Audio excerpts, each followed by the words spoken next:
Welcome. In front of me is a CUBOT Max 2, and today I'll show you how to format an SD card.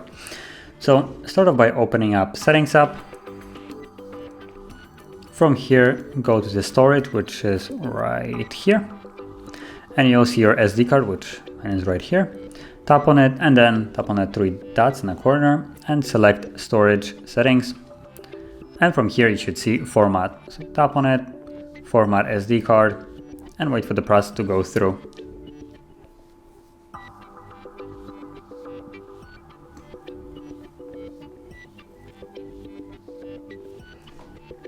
And click on Done, and the process is now finished.